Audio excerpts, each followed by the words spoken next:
Hi everyone, আমি Ipsita Roy Chowdhury. Welcome back to my channel Kolkata feature ছবিস। আজকে চলে এসেছি মণিপাল হসপিটাল। আর মণিপাল হসপিটালে আজকে যে থিমটা ছিল, আজকে প্রমোশনে এসেছি। তোমরা জানো ইএম বাইপাসে আমরা এসেছি এখানে প্লাস্টিক সার্জারি নিয়ে। আজকে মানে অল ডক্টরস যারা যারা আছেন তাদের একটা শর্ট ইন্টারভিউ নেওয়া হয়েছে।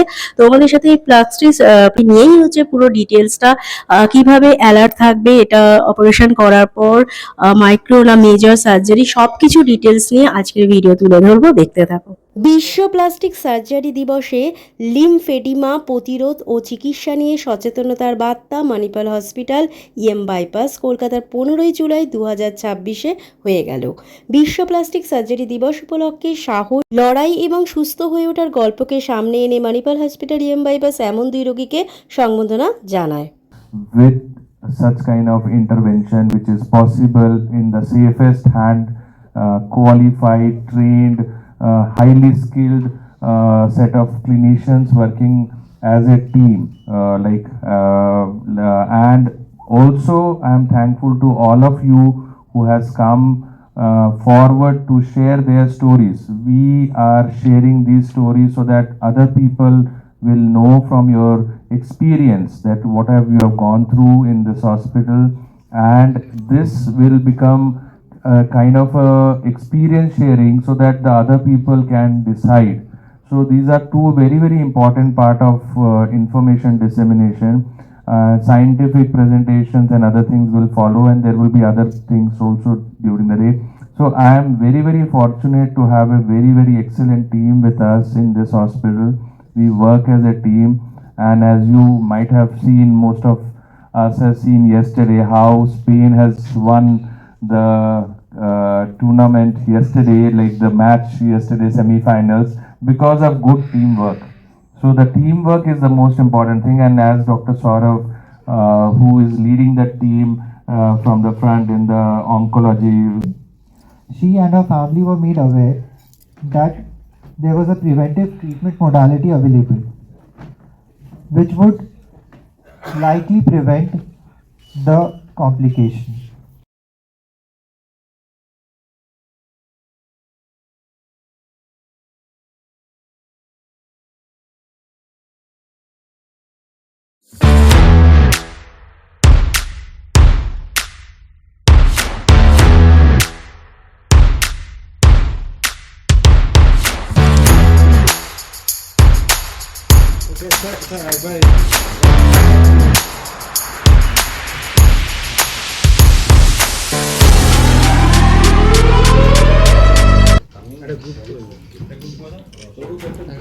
লিম্ফেডিমা হবে, তাই জন্য আমরা উইথ প্রাইমারি মানে গাইনি অঙ্কোলজি টিমের সাথেই, যখন ওনার ক্যান্সার সার্জারিটা হয় তার সাথেই আমরা একই সেটিংয়ে গিয়ে একেবারে সুপার মাইক্রোভাস্কুলার সার্জারি করে দিয়ে ওনার যাতে লিম্ফেডিমা না হয়, তাই জন্য একটা হলো করা হয়েছিল ফর ট্রিটমেন্ট পারপাস, আর একটা করা হয়েছিল ফর প্রোফাইল্যাক্টিক পারপাস, যাতে লিম্ফেডিমা না হয়। তো আমি এবার ওনাদেরকে মাইকটা দিচ্ছি, ওনাদের কি সমস্যা বা ওনারা নিজের একটু কথা বলুক আপনাদের সাথে।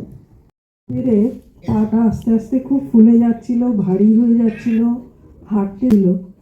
তখন আমি না পেরে, আমি ক্যান্সার সার্ভাইভার, কিন্তু ডক্টর অরুণাভ রায় স্যারের সাথে আমি যোগাযোগ করি এবং উনি আমাকে ডক্টর সঞ্জিনী দাসের কাছে, ম্যাডামের কাছে পাঠায়। তখন ম্যাডাম দেখে আমাকে বলেন যে এটা সার্জারি করতে হবে।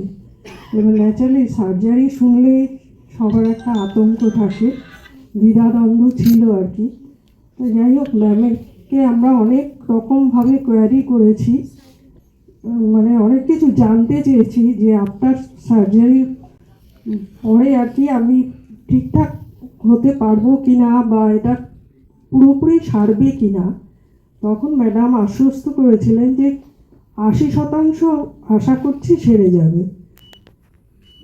তো যাই হোক, 19শে জুন আমার সেই সার্জারিটা আর কি হয়। তা সেখান থেকে আমি এখন অনেকটাই সুস্থ এবং স্বাভাবিক বলতে পারি, কারণ আমার এখন সেই পা ফোলাটা আগের তুলনায় এখন নেই বললেই চলে, খুবই কম।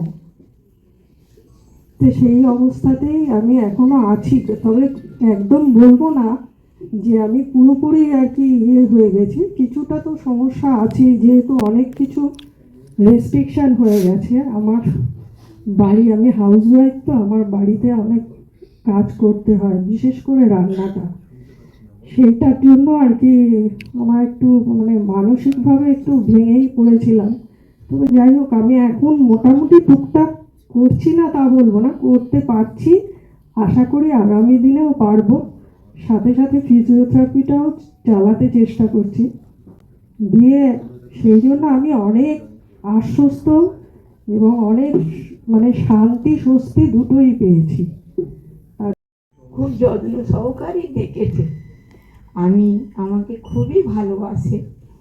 আমার পাটা মোটামুটি ভালোই আছে, 3 মাস হয়ে গেছে, 3-4, কিন্তু আমার এই মোজাটা একটু পরতে অসুবিধা হয় বলে আমি এই সপ্তাহখানেক একদমই পরি না, মনে হয় ফেলে বকে।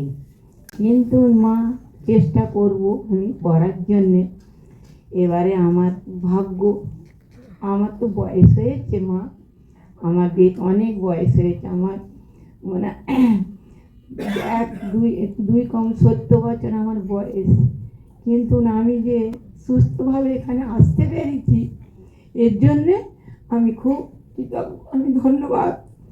আমি সকলকে আশীর্বাদ করছি সন্তানের মতো, তারা ভালো থাকুক, তারা বড় হোক। তার সাথে আমার একটি সন্তান, সেও যেন সুস্থ সবল থাকে, ভালো থাকে, এই আমি কামনা করি।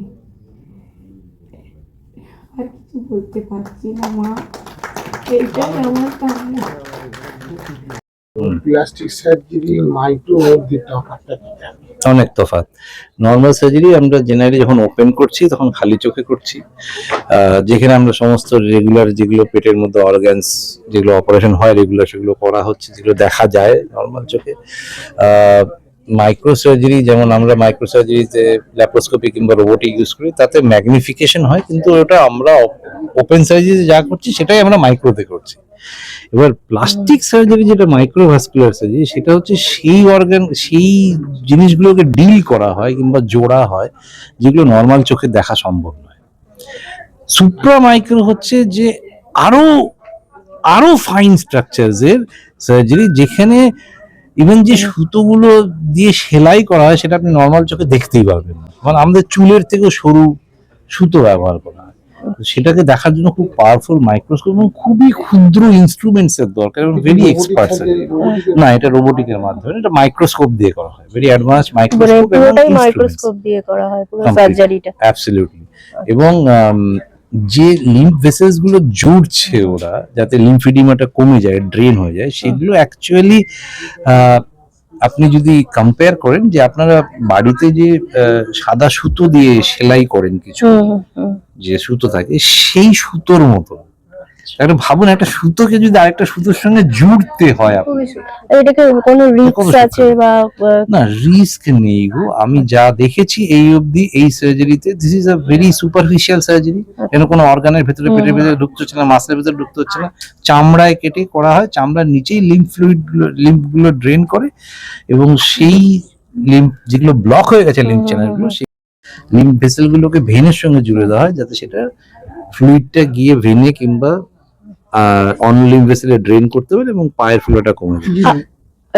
নর্মাল সার্জারি থেকে যে প্লাস্টিক সার্জারি আপনারা করছেন, তাতে কি পেশেন্টের অনেকটা মানে তাড়াতাড়ি কিওর হওয়ার সম্ভাবনা?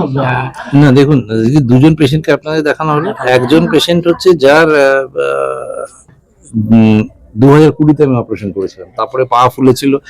এটা কতখানি ইম্পর্টেন্ট একজন মহিলার জন্য, যে হাঁটা চলা, নর্মাল কাজকর্ম কিছুই করতে পারছে না, সেগুলো করতে পারছে, that is going back to life. আরেকজন যে মাসিমা ছিলেন, বয়স্ক মাসিমা ছিলেন, যখন আমরা দেখলাম যে এই অ্যাডভান্টেজ আমাদের হাতে অলরেডি আছে, যে surgeon who can do this, তখন আমরা কি করলাম, যে আমার এক্সপেক্টেড যে এই পেশেন্টের আমি যদি এই লিম্ফ নোড গুলো বের করে দিই তাহলে পা ফুলবে। Surgery and through super micro surgery we can actually treat lymphedema, আর এটা নিয়ে কাউকে আর থাকার দরকার নেই। nobody has to live or suffer in silence, as the treatment for lymphedema is very much possible with physical exercises and super micro surgery from plastic surgery. তো এটাই আমার আজকের থিম, আর এটাই আমার ক্যারিয়ারের message. Okay, thank you. Thank you. আমরা কি করলাম প্রোফাইল্যাকটিক্যাল, মানে ওই অপারেশনের সময় আমরা লিম্ফ ভেসেলস জুড়ে দিলাম, যাতে এই মায়ের 3 মাস অপারেশন হয়ে গেছে, রেডিয়েশন হয়ে গেছে, মা কিন্তু খুব ভালো হাঁটুর অবস্থা নেই, খুব বেশি হাঁটাচলাও করেনি, কিন্তু পা কিন্তু নর্মাল। আর এটা কি অ্যালার্ট থাকতে হবে মানে আফটার অপারেশন? এই ব্যাপারে পায়ের কেয়ার নিতে হয়, আচ্ছা। রেগুলার একটা মোজা পড়তে হয়, যেটা মা বলছিলেন, হ্যাঁ মাসাজ থাকে এবং রেগুলার মোজা পড়তে হয়, বাট দ্যাট ইজ খুব লম্বা সময় জন্য, 1-1.5 মাস 2 মাস, আচ্ছা, তারপরে সবকিছু Normal. খুলে দেয়, normal life. Okay sir, thank Thank you.